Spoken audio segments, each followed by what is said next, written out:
தற்போது நம்மோடு அகில பாரத மக்கள் கட்சியினுடைய நிறுவன தலைவர் பாபு பரமேஸ்வரன் ஐயா அவர்கள். ஐயா வாங்க. இப்போ இந்த மாநில சுயாட்சி தீர்மானம் திமுக போட்டிருக்கிறது. இப்போ நம்முடைய பத்திரிகையாளரும் திரு ராமன் ஐயா அவர்களும் பல விஷயங்களை சொன்னாங்க. திமுக தற்போது ஆட்சி முடிகிற நேரத்தில் இன்னும் ஒரு 9 மாதம் 10 மாதம் இருக்கிற வைத்துக்கு 1 வருஷம் வைக்கல. இந்த நேரத்தில் திமுகவினுடைய சிந்தனை எதற்காக என்று நீங்கள் பார்க்கலாம். வேறு ஒன்றும் இல்லைங்க. இப்போது அகில இந்திய பாரத ஜனதா கட்சியும் அதிமுக ஒரு கூட்டணின்ற ஒரு பேச்சுவார்த்தை நடந்தது சென்ற வாரத்தில். அப்போ இவங்க கூட்டணி உறுதியாயிருச்சுன்னு சொல்லும்போது ஆளுகின்ற திமுக அரசுக்கு ஒரு பயம் ஒன்று வந்திருக்கு. அப்போ மக்களுடைய வாக்கு வங்கியை காப்பாற்றிக்கணும் அப்படின்னு நினைக்கும்போது ஏதாவது ஒரு புது பிரச்சனையை கிளப்பி மத்திய அரசு நம்ம தமிழ்நாட்டு மக்களுக்கு துரோகம் இழைச்சிட்டுது அப்படிங்கிற ஒரு செய்தியை கொண்டு போய் மக்கள்கிட்ட சேர்க்கணும். அப்படி சேர்க்கணும்னு நினைக்கிறவங்க என்ன பண்ணுறாங்க, மாநில சுயாட்சிகள் பறிக்கப்படுகிறது. மாநில சுயாட்சிகள் பறிக்கப்படும் போது அப்போ மக்கள் என்ன நினைப்பாங்க, நம்மளுக்கு எல்லா கெடுதலும் செய்வது மத்திய அரசு தான், மாநில அரசு நமக்கு சப்போர்ட் பண்ணுது அப்படிங்கிற ஒரு எண்ண ஓட்டத்தை தமிழக மக்களிடையே ஊடகங்கள் வாயிலாக பரப்பிவிட்டு அதன் மூலமாக வருகின்ற சட்டமன்ற தேர்தலில் எப்படியாவது மீண்டும் ஆட்சியை பிடித்துவிட முடியுமா என்பது திமுக அரசின் மிக முக்கிய நோக்கமாகத்தான் நாங்கள்லாம் பார்க்குறோம். இப்போ அதற்கு அவர்கள் கையில் எடுத்திருக்கிற ஆயுதங்கள் என்ன? இப்போ பிடிச்சிடலான்னா அதுக்கு சில டூல்ஸ் யூஸ் பண்ணணும்ல. இல்லை, இது ஆரம்ப கட்டம். சரி, இது ஆரம்ப கட்டம். இப்போ இந்த அதாவது இப்போ கிராமப்புறங்களில் பொதுவாக ஒரு பேச்சுகள் நடந்துட்டு இருக்குது மக்கள்கிட்ட. இந்த மும்மொழி கொள்கையை ஒரு டாப்பிக்காக கொண்டு வந்து கொஞ்ச நாள் பேசிக்கிட்டு இருந்தாங்க. அப்போ இந்த மும்மொழி கொள்கை வரும்போது கிராமப்புறங்களில் இருக்க மக்கள்கிட்ட என்ன சொல்கிறாங்கன்னா, நீங்கள் இனிமேல் ஹிந்தி எழுதினா மட்டும்தான் நீங்கள் ஜெயிக்கவே முடியும், 10ஆம் கிளாஸில் இது கம்பல்சரியான ஒரு சப்ஜெக்டாக வந்துருங்கிற மாதிரியான ஒரு பரப்புதல் இருந்துச்சு. அதுக்கு நிதி கொடுக்கல, தமிழ்நாட்டை வந்துச்சிட்டாங்க அப்படிங்கிற மாதிரியான செய்திகளை கொண்டு போனால் இது எல்லாத்தையும் கூட்டாக கொண்டு தான் மாநில சுயாட்சிகள் பறிக்கப்படுதுங்கிற இதை நம்ம முதலமைச்சர் அவர்கள் சொல்லியிருக்கிறாங்க. ஆனால் இதில் எதிலையுமே உண்மைத்தன்மை இல்லைங்கிறது இப்போ ஊடகங்கள் வாயிலாக நிறைய விஷயங்கள் விவாதிக்கப்படும் போது போய் மக்களை சேரும். ஏன்னா முன்னாடி மாதிரி கிடையாது. மக்களுக்கு முன்னாடி செய்திகள் சேராமல் இருந்ததுனால ரொம்ப ஈஸியாக இருந்துச்சு. இப்போ பார்த்தீங்கன்னா இவங்களுடைய சுயாட்சி அப்படிங்கிறது எதில் சுயாட்சி வேணும்னு நீங்கள் நினைக்கிறீங்க? நீங்கள் கேட்கக்கூடிய தொகையை உடனே மத்திய அரசு எடுத்து கொடுத்துடணும்னு நினைக்கிறீங்களா? இல்லை எங்களுக்கு எந்த விதமான ஒரு கண்ட்ரோலும் இருக்கக்கூடாதுன்னு நினைக்கிறீங்களா? மத்திய அரசு எது செஞ்சாலும் தவறு என்கிற ஒரு நோக்கத்திலேயே எண்ண ஓட்டத்திலேயே மக்களை கொண்டு போய் மத்திய அரசுடைய எந்த ஒரு செயல் திட்டங்களும் இங்கே செயல்படக்கூடாது, அதற்கு இப்போ எந்த திட்டத்தை நம்ம ஆளும் திமுக அரசு ஏற்றுக்கிட்டு இருக்கிறாங்க? அப்போ எந்த திட்டத்தையுமே ஏற்றுக்க மாட்டேன் அப்படிங்கும்போது மத்திய அரசு மேலே ஒரு தேவையற்ற ஒரு மக்களுக்கு ஒரு வெறுப்புணர்ச்சியை உருவாக்கணும். அதை இப்போவே இருந்தே இதை முதல் அஸ்திரமாக இவங்க பயன்படுத்தியிருக்காங்கிறத எங்களுடைய கருத்து. கேள்வி ஒன்றும் இல்லை. இப்போ நாம் பேசுகிற இவ்வளோ விஷயம் இருக்குது, இதை பற்றி பேசினாலே ஒரு 5 மணி நேரம் ஆகும். நீங்கள் சொல்லுங்கள்.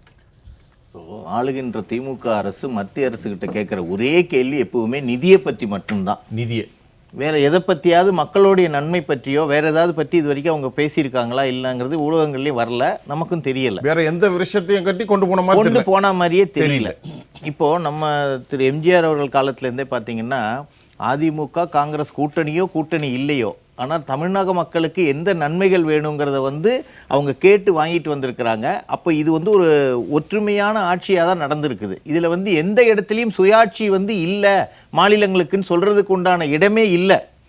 இன்னொரு விஷயம், மக்களுக்கு என்ன தேவை அப்படிங்கிறத இன்னைக்கு வரைக்கும் ஆளுகின்ற திமுக அரசு புரிஞ்சுக்கிட்டதாவே தெரியல. கொடுக்கப்பட்ட வாக்குறுதிகளாகட்டும் எல்லாமே மத்திய அரசு மேலே ஒரு தேவையற்ற ஒரு சேற்றை வாரி இறைக்க வேண்டும் என்பது மட்டுமே ஒரே கொள்கையாகவும், இதில் இவங்க பண்ணக்கூடியது எல்லாம் இவங்களுடைய தவறுகளை மறைக்கிறதுக்கு ஏதாவது ஒரு போராட்டத்தை ஒரு தீர்மானத்தை அறிவிக்கணும் அப்படிங்கிறதுக்காகவும் இந்த மாதிரியான மக்களுக்கு தேவையே இல்லை. இப்போ மும்மொழி கொள்கைன்னு நம்ம எடுத்துக்கிட்டோம்னா கூட அதில் மக்கள் எங்கேயுமே வேண்டான்னு சொல்லலை, எந்த இடத்துலையுமே மக்கள் சொல்லலை. மக்கள் எங்கே சொல்லியிருக்காங்க எங்களுக்கு வேண்டான்னு சொல்லி ஏதாவது ஆர்ப்பாட்டம் பண்ணியிருக்காங்களா? அதே மாதிரி சிறுபான்மையினருக்கு நாங்கள் சப்போர்ட்டுங்கிறாங்க. அப்படின்னா சிறுபான்மையினருக்கு சப்போர்ட்டுன்னு சொன்னால் எந்த இடத்துல நீங்கள் சப்போர்ட் பண்ணியிருக்கீங்க? இது நல்ல பாயிண்ட். ஓட்டு வங்கியை வாங்கணுங்கிறதுக்காக உங்க கூட நீங்க போய் ஒரு பரமேஸ்வரன் யார்கிட்ட கேட்கணும்னா அந்த இதுலையும் கேட்கணும்.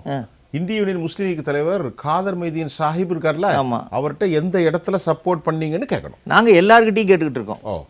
அனைத்து இஸ்லாமிய தலைவர்கள்ட்டையும் கூட்டமைப்பிலையுமே ஐயா நீங்கள் திமுக ஆதரவாக கொடி பிடிக்கிறீங்க, திமுக ஆதரவாக ஓட்டு போட சொல்கிறீங்க, எல்லாமே சரி, எந்த இடத்துலையாவது உங்களுக்கு நன்மை செஞ்சுருக்கிறாங்களா? என்ன சொன்னாங்க? இல்ல அவங்க வந்து இது அரசியலா தான் பாக்குறாங்க. அவங்களுடைய ஓட்டு வங்கி வந்து அவங்க சொல்ற ஆளுங்களுக்கு போட்டு அவங்களுக்கு சில ஆதாயங்கள் இருக்கு. அந்த நிலைப்பாடு தான் அவங்களோட இது இருக்குது. அவங்களுக்கு. ஆமா. சரி. அப்படி இருக்கும்போது சமூகத்துக்கு இல்ல சமூகத்துல அவங்க வந்து சமூகத்தை நாம சொன்னா கேட்பாங்க அப்படிங்கும்போது அவங்கள கூப்பிட்டு இவங்க பேசிடுறாங்க. பேசும்போது அவங்களுக்கு ஒரு சீட்டு கொடுக்குறாங்க, இல்ல ஏதோ ஒரு ஆதாயம் இருக்கு அப்படிங்கிற பட்சத்துல அவங்க அந்த சமூகத்துடைய ஓட்டு வங்கியா மட்டும்தான் அவங்கள பாக்குறாங்களே தவிர எந்த மக்களுக்கு இவங்க நல்லது செஞ்சிருக்காங்க, அது சிறுபான்மையினரா இருக்கட்டும் இல்லைன்னா எஸ்சி மக்களா இருக்கட்டும். இப்ப எஸ்சி மக்களுக்கு அன்னைக்கு ஒரு டிபேட்ல நான் பேசும்போது சொன்னேன், அவங்களுக்கு இன்னும் பேரே இவங்க முடிவு பண்ணல. இது வரைக்கும் எத்தனை பேர் அவங்களுக்கு சூட்டிட்டாங்க? ஏராளமான பேர். அதாவது எந்தெந்த பேர் சொல்லலாம் அந்த பேரை சொன்னா கேஸுங்கிற மாதிரி கொண்டு போய் கொடுக்குறாங்க. அப்போ சமூகத்துக்கும் தமிழ்நாட்டில் வாழக்கூடிய மக்களுக்கு என்ன நன்மை செஞ்சிருக்காங்க? இப்போ இல்லை, கடந்த ஆண்டுகள்லையும் இருக்கட்டும் என்ன செஞ்சிருக்கிறாங்க? இவங்களுடைய ஒரே கொள்கை என்னன்னா மத்திய அரசை எதிர்க்கணும், மக்கள்கிட்ட வந்து திசை திருப்பணும் அப்படிங்கிற ஒரு நிலைப்பாட்டில் மட்டுமே தான் செய்கிறாங்க. இப்போ இவங்களுடைய கூட்டணியில் இருக்கக்கூடிய விசிக தலைவருடைய மக்கள் வாழக்கூடிய இடத்துல அந்த தண்ணியில் கலந்த விஷயம் இருக்கட்டும், அதுக்கு என்ன ஒரு என்கொயரி நடந்துச்சு, என்ன நடந்துச்சு? இப்போ சட்டம் ஒழுங்கு பாதுகாக்கப்படணும் அப்படின்னு சொன்னால் தினமும் டிவியிலேயோ ஊடகங்களில் பார்த்தோம்னா இந்த சட்டம் ஒழுங்கு இல்லைங்கிறது மக்களுக்கு பட்டவர்த்தனமாக தெரியுது. அதை பற்றி காவல்துறை கையில் இருக்கிறது நம்ம தமிழ்நாட்டு அரசு தான் இருக்குது. கல்வியை வேணும் வேண்டாம் முடிவு பண்றது வந்து இவங்க கையில தான் இருக்குது. யாரும் கொண்டு வந்து திணிக்கல. இந்த ஸ்கீம் வேணுமா, இது நீங்க வாங்கிக்கிறீங்களா, இது என்ன வேலை அப்படிங்கிற மாதிரியான நிலைப்பாடு. இப்போ பிஎம் ஸ்ரீ அப்படிங்கிறது வந்து ஒரு ஸ்கீம். அந்த ஸ்கீமில் என்ன இருக்குதோ அதை நம்ம ஒத்துக்கிட்டா அந்த ஃபண்டு வரும். ஆனால் எனக்கு பணம் மட்டும் வேணும், நான் ஸ்கீமை ஒத்துக்க மாட்டேன்னு சொன்னா அது என்ன நிலைப்பாடு? அதை யார் எடுக்க சொன்னா? ஒத்துக்கிட்டு தானே லெட்டர் எழுதுறாங்க. அது வந்து அதாவது உங்கள்கிட்ட வெளியே பேசும்போது நாங்க எதிரி தனிப்பட்ட முறையில் லெட்டர் எழுதியிருக்காங்க. அது வந்து பூனைக்குட்டி வெளியே வந்து தனிப்பட்ட முறையில் எழுதினா அது வந்து கள்ளக்கடிதமா? அரசு சம்பந்தப்பட்ட கடிதம் தானே, அதை ஓப்பனா தானே கொடுக்கணும். ஐயா பரமேஸ்வரன், தமிழ்நாடு போர்ட்ஃபோலியோ வந்து the wrote the letter to central government. நிச்சயமா நாங்க we have been waiting, eagerly waiting for the scheme. சரிதானே? not for the scheme, for the funds. எவ்வளவு ஒதுக்க முடியும்? ஸ்கீம்ல சேர்ந்தா தானே ஃபண்ட் வரும். அதுதான் ஜி, ஒதுக்கிறது எவ்வளவு? ஒதுக்கிறது வந்து மக்களுக்கு இல்ல, எங்களுக்கு எவ்வளவு ஒதுக்க முடியும் அதுல. அப்படித்தான் தங்களுடைய நிலைப்பாட்டில் வச்சிருக்கிறாங்க. இது வந்து இந்த சுயாட்சிங்கிற தீர்மானம் எடுக்கப்பட்டிருக்கிறதே வந்து ஒரு கண் துடைப்பு. இது ரொம்ப நாளைக்கு வந்து இது நீடிக்காது. மக்களே வந்து இதுக்கு ஆதரவு கொடுக்க மாட்டாங்க. இவங்க என்ன தீர்மானம் போட்டாலும் இது வந்து போய் சேராது மக்கள். அதாவது இந்த சரக்கு இப்ப விற்பனை ஆகாது, எப்பவுமே விற்பனை ஆகாது. மக்கி போனதுங்கிறீங்க? இல்ல, இது எக்ஸ்பைரியான சரக்கு. அதான் மக்கி போனது. நீங்க ஆங்கிலத்துல சொல்லுங்க, நான் தமிழ்ல சொல்றேன். விளங்காது. இப்ப வந்து பிஜேபி தொடர்ந்து ஆட்சியில் இருக்காங்க இல்லையா? இதுக்கு முன்னாடி 10 ஆண்டுகள் காங்கிரஸ் இருந்துச்சு இல்லையா? அப்போ உங்க போர்ட்போலியோ எல்லாம் கேட்டு வாங்கினீங்க இல்லையா? மக்களுக்கு ஏன் வாங்கல நீங்க? அப்போ தான் கேட்டேன். எப்போல்லாம் தமிழகத்துல தேர்தல் நெருங்குகிறதோ அப்போல்லாம் ஏதாவது ஒரு ஸ்டண்ட் அடித்து செய்யக்கூடியது வந்து திமுகவுடைய ஒரு கொள்கையாகவே நிலைப்பாடாகவும் வச்சுருக்கிறாங்க. இப்போ காவேரி பிரச்சனை எடுக்கணும்னா எந்த நேரத்தில் அதை எடுக்கணும்னு ஒரு கலைஞர் ஸ்டாண்ட் வச்சுருப்பாங்க. அதே மாதிரி ஈழப் பிரச்சனை எடுத்துக்கிட்டு இருந்தாங்க. இப்போ அதெல்லாம் ஒரு தீர்வுக்கு வருதுன்னு இப்போ புதுசாக என்ன பண்ணுறாங்கன்னா இவங்க செய்யக்கூடிய இப்போ ஒரு அமைச்சர் பேசியிருந்த விஷயங்கள்லாம் ஊடகங்களில் பெரிய அளவில் பேசப்பட்ட உடனே இவங்களுடைய இப்போ கூட்டணி வந்து எதிர்த்தரப்பில் உறுதியாகி பலமாகி 26 நமக்கு வந்து ஓட்டு வங்கி சதுரிடுமோங்கிற ஒரு ஐயத்தின் மேற்பாடு தான் இப்போ இவங்க எடுத்திருக்கக்கூடிய இந்த சுயாட்சி அப்படிங்கிறது. இது வந்து நிச்சயமாக தமிழக மக்களுக்கு நலன் பயக்கக்கூடியதோ இல்லை வருங்காலத்தில் இதனால் இப்போது ஒரு நம்ம நண்பராக மத்திய அரசுல பங்கு பெற்றிருந்தோம் இத்தனை வருடங்களாக. எந்த ஆட்சி வந்தாலும் இவங்க பிஜேபியா இருந்தாலும் காங்கிரஸா இருந்தாலும் இவங்க அப்போ இந்த டாபிக் எல்லாம் வரவே இல்லை. அப்போ புதுசா இன்னைக்கு வந்திருக்கு. அப்படி இதுக்கு முன்னாடி 15 வருடங்கள், இப்போ 10 வருடம் ஏற்கனவே மோடி ஆட்சி தான் வந்துச்சு. அந்த நேரத்தில் இதை எழுப்பவே இல்லையே. இப்போ எலெக்ஷன் வருது அப்படிங்கும்போது இவங்களுடைய நிலைப்பாடு என்னன்னா தமிழக மக்களுக்கு எந்த விதமான ஒரு விஷயமும் கிடைச்சிடக்கூடாதுங்கிறது திசை திருப்பறதுக்கு உண்டான ஒரு ஏற்பாடு தாங்க நாங்கள் பார்க்கறோம்.